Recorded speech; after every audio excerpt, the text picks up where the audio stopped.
The Six Swans. A king was once hunting in a great wood, and he hunted the game so eagerly that none of his courtiers could follow him. When evening came on, he stood still and looked around him, and he saw that he had quite lost himself. He sought a way out, but could find none. Then he saw an old woman with a shaking head coming towards him, but she was a witch. "Good woman," he said to her, "can you not show me the way out of the wood?" "Oh, certainly, Sir King," she replied. "I can quite well do that, but on one condition, which if you do not fulfill, you will never get out of the wood and will die of hunger." "What is the condition?" asked the king. "I have a daughter," said the old woman, "who is so beautiful that she has not her equal in the world, and is well fitted to be your wife. If you will make her lady queen, I will show you the way out of the wood." The king in his anguish of mind consented, and the old woman led him to her little house, where her daughter was sitting by the fire. She received the king as if she were expecting him, and he saw that she was certainly very beautiful. But she did not please him, and he could not look at her without a secret feeling of horror. As soon as he had lifted the maiden onto his horse, the old woman showed him the way, and the king reached his palace, where the wedding was celebrated.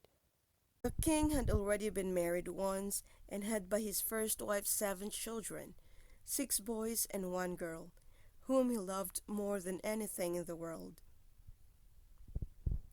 And now, because he was afraid that their stepmother might not treat them well and might do them harm, he put them in a lonely castle that stood in the middle of the wood.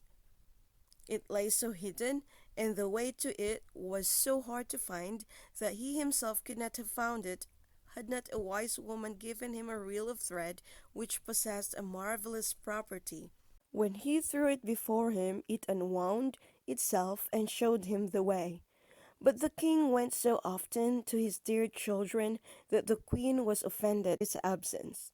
She grew curious and wanted to know what he had to do quite alone in the wood. She gave his servants a great deal of money, and they betrayed the secret to her, and also told her of the reel which alone could point out the way. She had no rest now till she had found out where the king guarded the reel, and then she made some little white shirts, and as she had learned from her witch mother, sewed an enchantment in each of them. And when the king had ridden off, she took the little shirts and went into the wood, and the reel showed her the way. The children, who saw someone coming in the distance, thought it was their dear father coming to them, and sprang to meet him very joyfully. Then she threw over each one a little shirt, which, when it had touched their bodies, changed them into swans, and they flew away over the forest. The queen went home quite satisfied, and thought she had got rid of her stepchildren. But the girl had not run to meet her with her brothers, and she knew nothing of her. The next day the king came to visit his children, but he found no one but the girl. "Where are your brothers?" asked the king. "Alas, dear father," she answered, "they have gone away and left me all alone." And she told him that looking out of her little window, she had seen her brothers flying over the wood in the shape of swans, and she showed him the feathers which they had let fall in the yard, and which she had collected. The king mourned, but he did not think that the queen had done the wicked deed, and as he was afraid the maiden would also be taken from him, he wanted to take her with him. But she was afraid of the stepmother, and begged the king to let her stay just one night more in the castle in the wood. The poor maiden thought, "My home is no longer here. I will go and seek my brothers." And when night came, she fled away into the forest. She ran all through the night and the next day till she could go no farther for weariness. Then she saw a little hut, went in, and found a room with 6 little beds. She was afraid to lie down on one, so she crept under one of them, lay on the hard floor, and was going to spend the night there. But when the sun had set, she heard a noise and saw 6 swans flying in at the window. They stood on the floor and blew at one another, and blew all their feathers off, and their swan skin came off like a shirt. Then the maiden recognized her brothers, and overjoyed she crept out from under the bed. Her brothers were not less delighted than she to see their little sister again, but their joy did not last long. "You cannot stay here," they said to her. "This is a den of robbers. If they were to come here and find you, they would kill you." "Could you not protect me?" asked the little sister. "No," they answered, "for we can only lay aside our swan skins for a quarter of an hour every evening.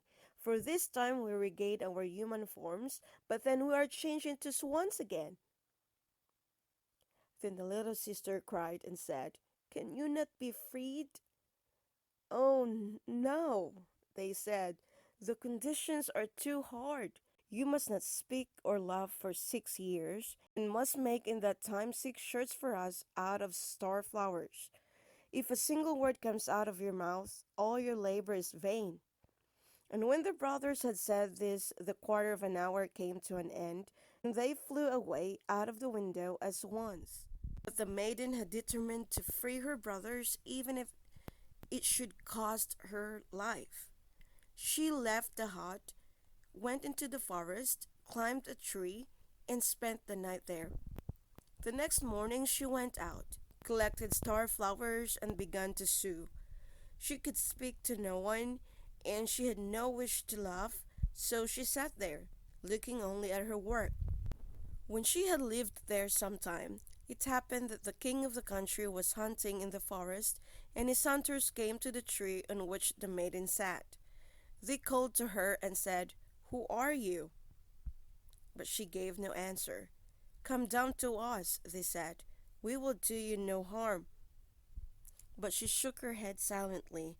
As they pressed her further with questions, she threw them the golden chain from her neck. But they did not leave off, and she threw them her girdle, and when this was no use, her garters, and then her dress. The huntsmen would not leave her alone, but climbed the tree, lifted the maiden down, and led her to the king. The king asked, "Who are you?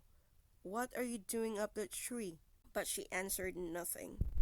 He asked her in all the languages he knew, but she remained as dumb as a fish, because she was so beautiful. However, the king's heart was touched, and he was seized with a great love for her. He wrapped her up in his cloak, placed her before him on his horse, and brought her to his castle. There he had her dressed in rich clothes, and her beauty shone out as bright as day, but not a word could be drawn from her. He set her at table by his side, and her modest ways and behavior pleased him so much that he said, "I will marry this maiden and none other in the world." And after some days he married her.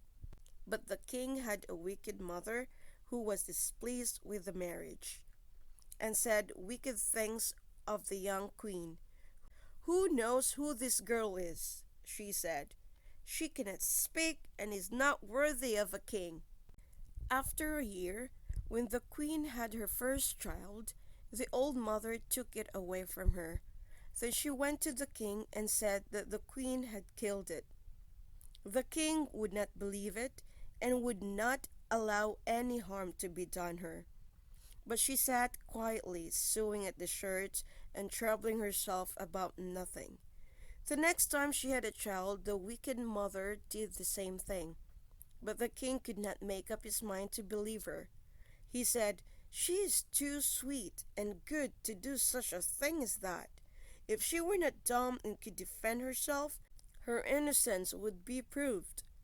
But when the third child was taken away, and the queen was again accused, and could not utter a word in her own defense, the king was obliged to give her over to the law, which decreed that she must be burnt to death.